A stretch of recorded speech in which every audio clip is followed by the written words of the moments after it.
sur le RTB. Bonsoir à tous. Voici les titres de ce 20h.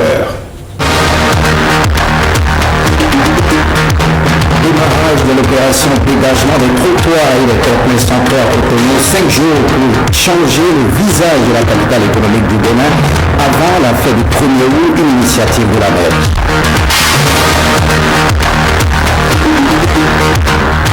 Lutte contre la fistule obstétricale, le club international Interwill en fait son cheval de bataille. Ses membres étaient à l'honneur ce matin pour faire le point des actions menées.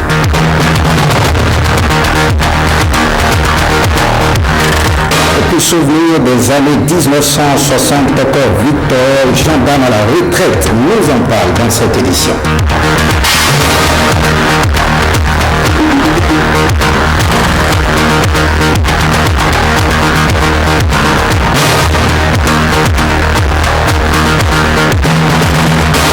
Et puis faible taux d'admissibilité au baccalauréat 2016, seulement 34%, 34,14% du taux de réussite contre 34% l'année dernière. Alphonse Da Silva, le directeur de l'Office du bac, l'invité de ce 20h. Bonsoir monsieur le directeur. Bonsoir cher ami.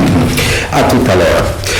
Démarrage de cette émission, on va à Cotonou comme annoncé, la mairie de Cotonou avec l'aide de la police a entamé ce lundi l'opération de dégagement des trottoirs et des terre-pleins centraux. L'opération qui se déroule sur 5 jours vise à donner un nouveau visage à la ville pour la fête du 1er août.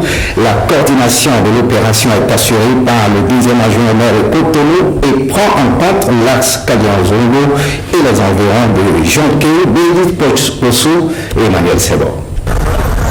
Fort déploiement de policiers et d'engins lourds pour dégager les trottoirs et les terres-pleins centraux. Pour l'embellissement de Cotonou, la mairie ne fait pas dans la dentelle. Après de longues séries de sensibilisation, place à la répression.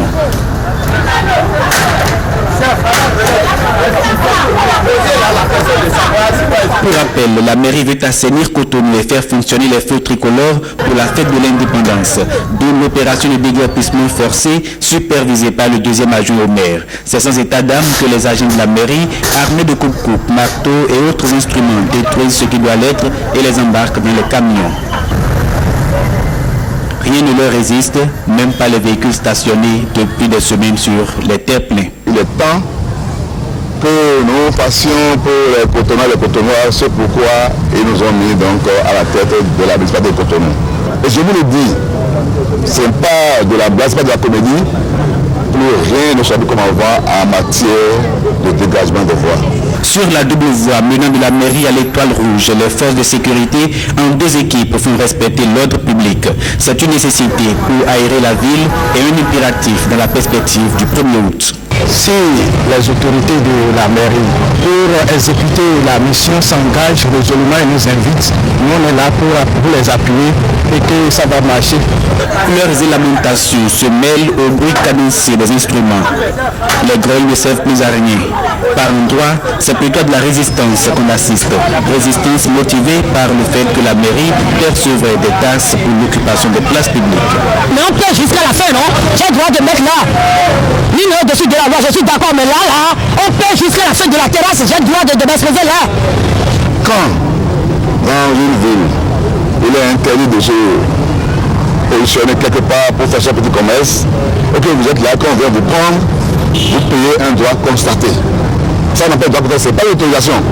L'opération de déguerpissement obstrue la circulation, mais pour une fois, les Béninois ne s'en offusquent pas. Ils y voient une œuvre salvatrice. La mairie a pris conscience qu'il faut travailler et c'est une très bonne chose. C'est tout. Donc c'est bien, les gens vont trouver là où marcher, les piétons et autres là. Donc c'est une bonne opération. La mairie s'est donné 5 jours pour réussir l'assainissement de Cotonou. Si pour autant les feux tricolores restent éteints au carrefour ou continuent de balancer au gré du vent, il est à craindre que l'embellissement voulu ne produise des résultats à minima. Dans quelques marchés, motocyclistes, vendeurs et acheteurs sont affligés par l'arrêté préfectoral qui a pris effet dès le vendredi 8 juillet passé.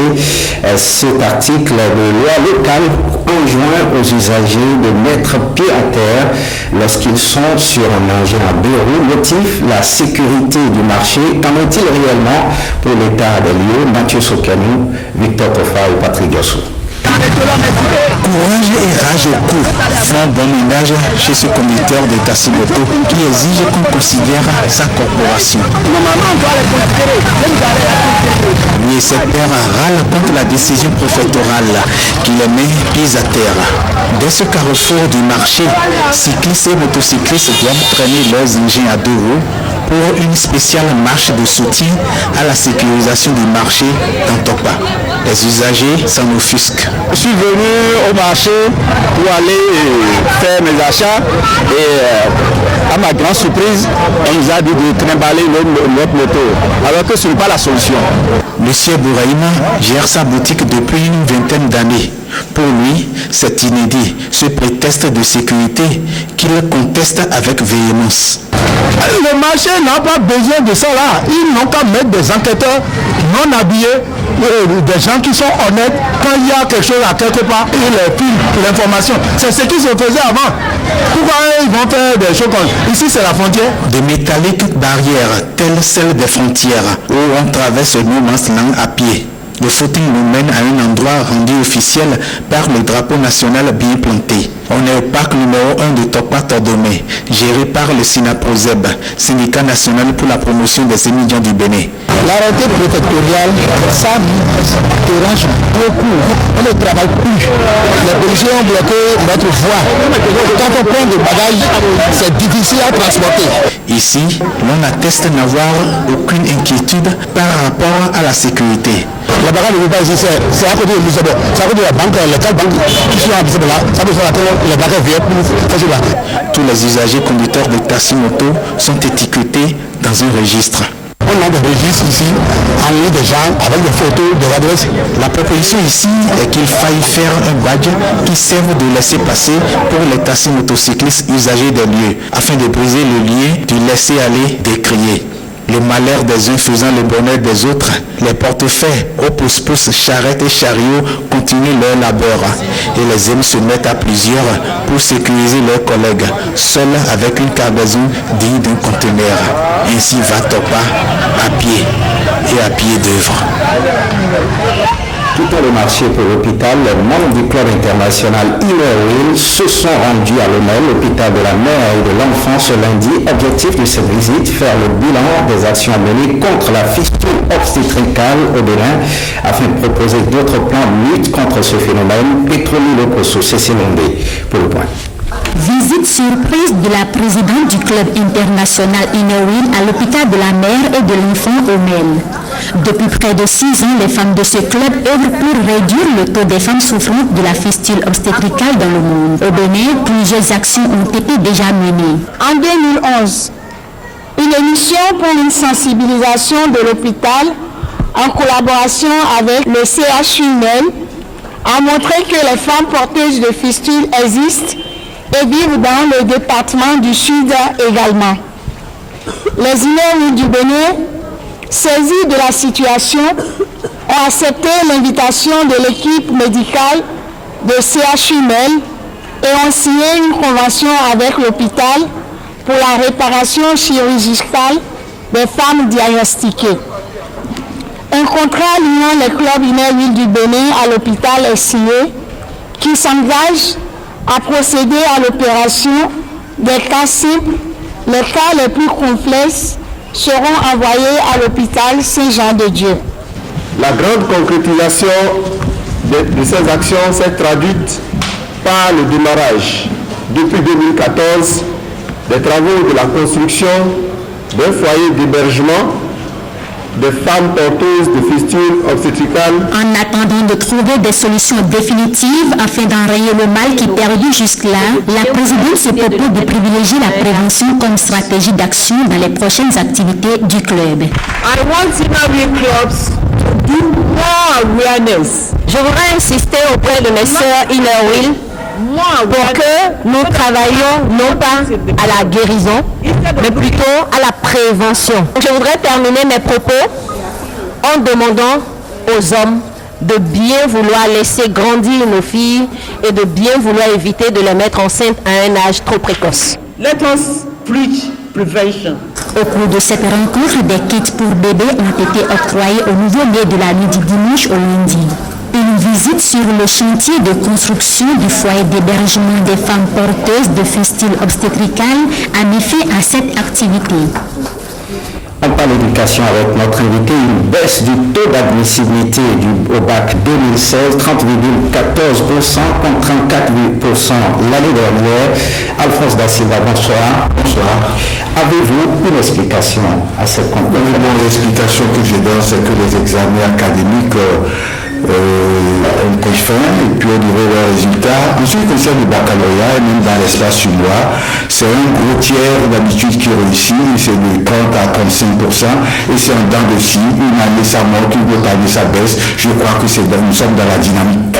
Bon, ce résultat de 30,14%, c'est pas fort, c'est vrai, c'est faible, mais c'est pas scandaleux. Et nous retenons toujours le mécanisme de livraison des résultats qui correspondent effectivement à l'effectivité de la prestation des candidats. Vous avez parlé de l'espace UEMOA. Est-ce que ce résultat de 30% est prédéfini? Ce n'est pas prédéfini en général, c'est comme ça, sauf au Togo où il y a le probatoire, où les Togolais atteignent jusqu'à 50%. Mais dans les autres pays, c'est entre 30 et 35%. Et je dois dire qu'il n'y a pas de rachat au baccalauréat. Le système est formaté par les textes, fossilisés même, si bien que lors des délibérations, il n'y a pas question de racheter. On ne rachète pas, et je crois que le rachat ou bien le gonflement de taux de réussite, c'est un délit. C'est comme de la triche. On a entendu souvent qu'on a racheté à 9. Est-ce que je voulais dire que pour le baccalauréat, il n'y a pas du tout de rachat? Il n'y a pas de rachat, c'est-à-dire que le premier tour, lorsque vous avez 10, eh bien, vous êtes admis, vous êtes admissible, vous passez l'épreuve du sport. Et lorsque vous avez 9, vous passez les épreuves orales. Et à la fin, vous avez 10. Lorsque vous avez 9,99, vous êtes déclaré échoué. Donc il n'y a pas de rachat au fond. Alors cette année, je le rappelle, 30,14%, certains établissements au Bénin ont enregistré 0 admis.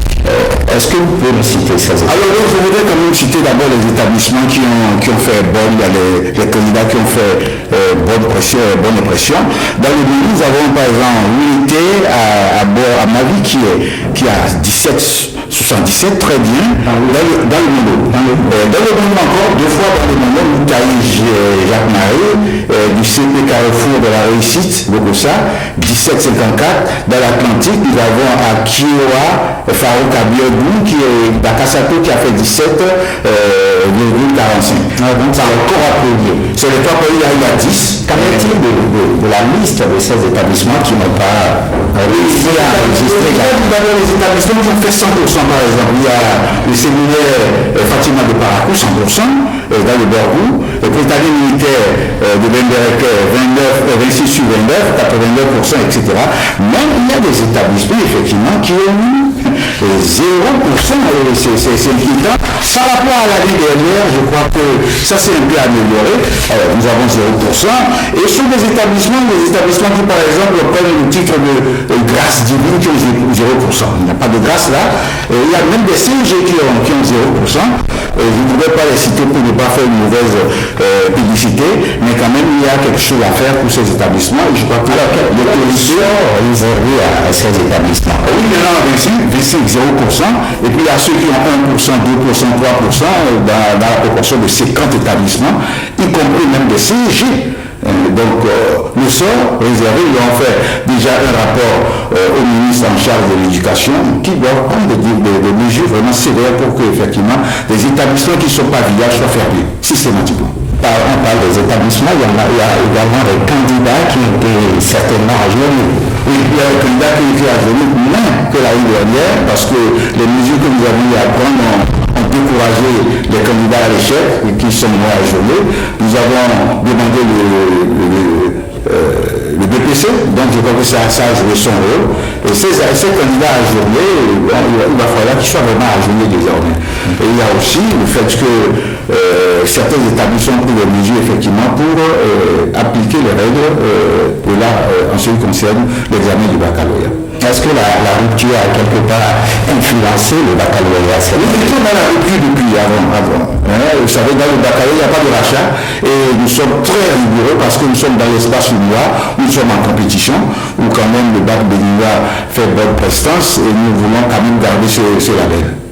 Alors la PEB sera désormais associée à l'organisation des concours de recrutement des agents de l'État. L'Office est-il préparé à cette nouvelle tâche? Nous sommes préparés. D'abord, je voudrais remercier le gouvernement pour cette marque de reconnaissance et de confiance, mais nous allons prendre toutes les dispositions pour que nous mettons effectivement cette marque de confiance. Quelles dispositions, par exemple? Les dispositions. Un concours n'est pas un examen. Un concours n'est pas un examen. Je dois vous dire que pour l'examen du baccalauréat, nous avons les candidats qui vont jusqu'à 120 000. Et cette année, nous sommes à 115 000. C'est difficile, mais nous réussissons quand même. En connaissant le système de concours aussi, nous allons prendre toutes les dispositions effectivement pour que ce concours soit organisé sans faute, sans tricherie, parce que c'est notre cheval de bataille. Alphonse Daciva, est-ce que vous avez certainement un meilleur endroit de ces candidats qui vous regardent, qui attendent, qui sont pour le moment admissibles et qui attendent? Il y a les cas réservés, ceux qui n'ont pas pu faire le sport, surtout nos jeunes filles qui ont voulu poursuivre 2 œuvres à la fois. Mais je crois qu'elles risquent d'avoir les 2 œuvres. Bon, elles sont admissibles, mais lorsque elles ont présenté leur candidature, elles étaient aptes. Maintenant, elles sont inaptes parce qu'elles sont en état de grossesse. Nous respectons les femmes, c'est un droit. Et bien, c'est des cas réservés que nous allons régler dans les 2 semaines et elles seront admises. Il y en a qui n'ont pas pu faire le sport pour cause de maladie également. Oui, qui est apte, c'est la même chose, donc c'est le même sort qui leur sera réservé. De toute façon, lorsque vous êtes admissible, vous avez 99% de chances d'être admis par la suite. Voilà, c'est les spécificités du baccalauréat. Merci à vous, Alphonse Daciva. Il n'y a pas d'inquiétude à se faire pour les candidats. Merci pour votre passage sur ce plateau. Sur cette édition, nous allons parler des souvenirs des années 1960, mais avant ce générique.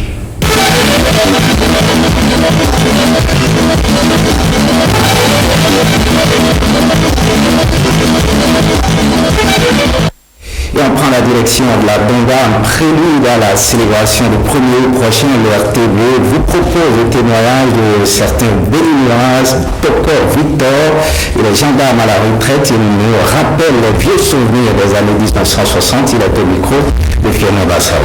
Vous savez qu'au moment des Européens noirs, des Blancs, nos parents étaient quand même maltraités, surtout les paysans étaient maltraités.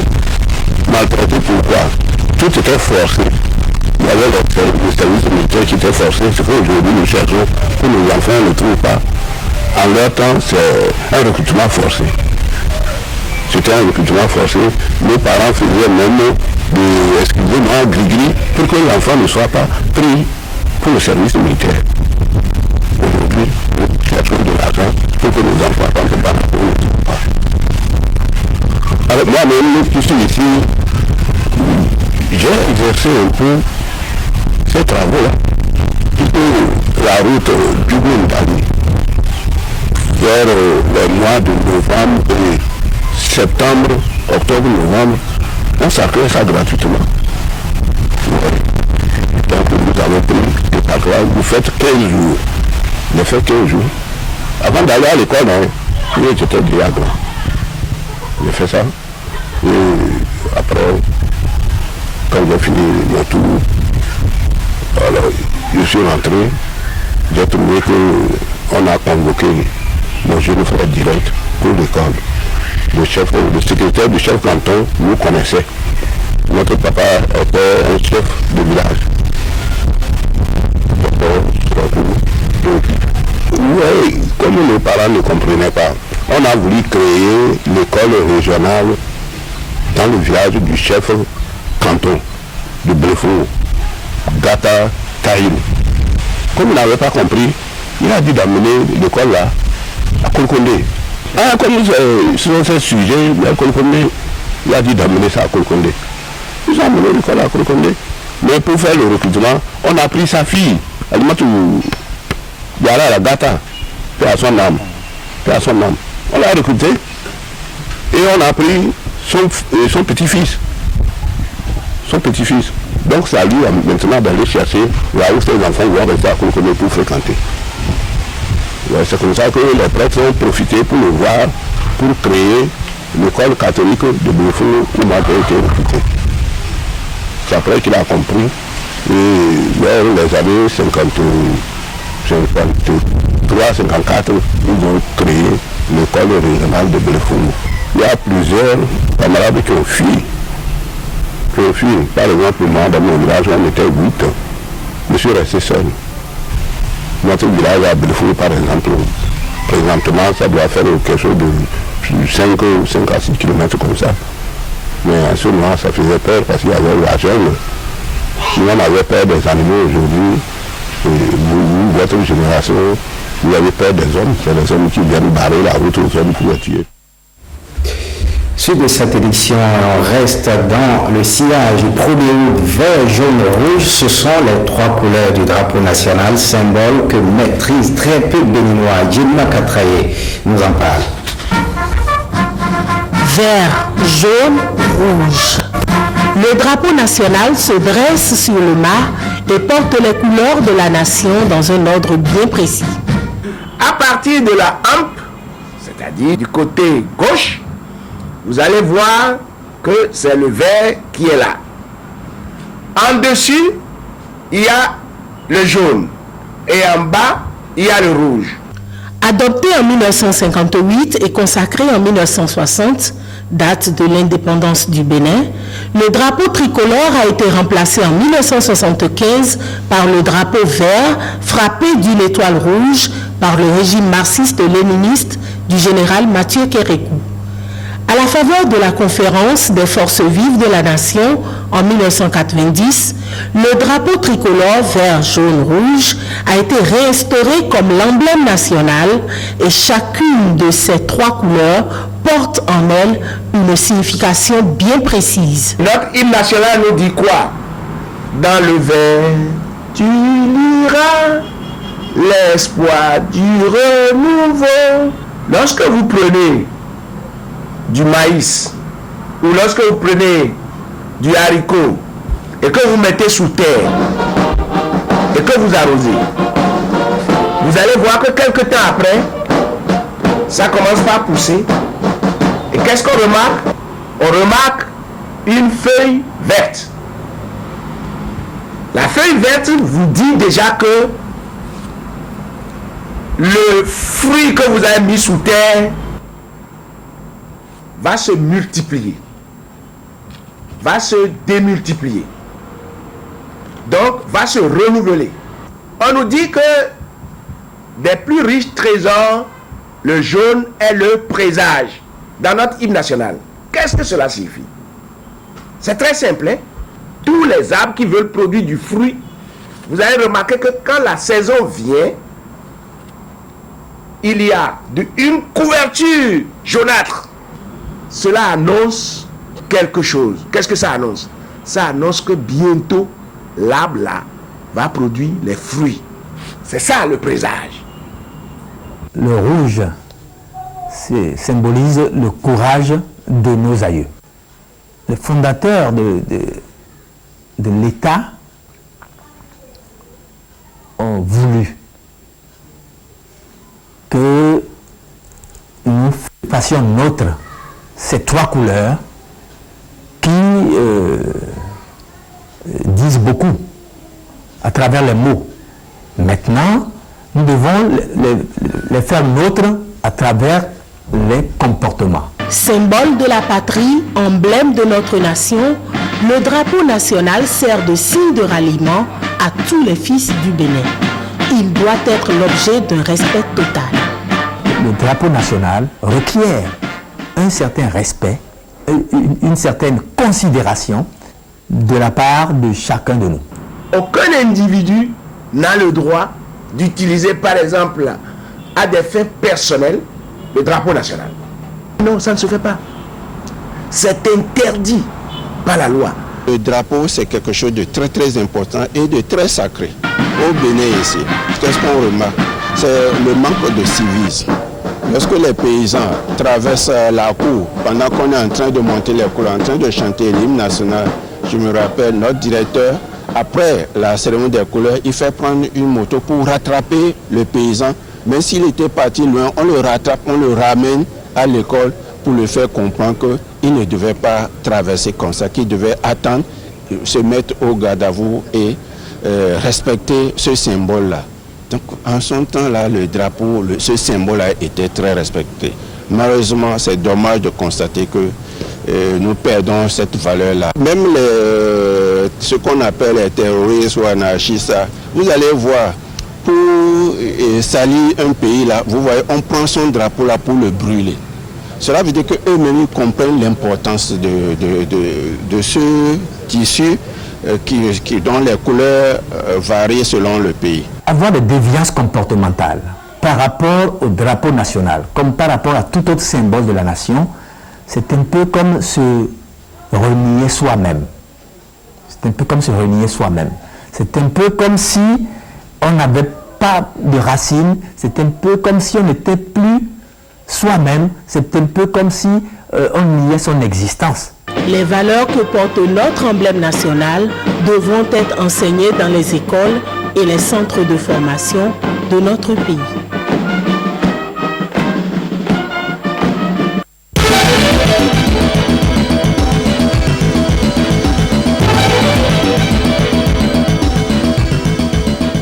Prenons à présent la direction de Sebala. La communauté Bo honore la mémoire de Bioguera. Les membres de cette communauté linguistique ont visité le mausolée du héros dans la commune de Bembereke. C'est en prélude à la célébration du centenaire de son décès.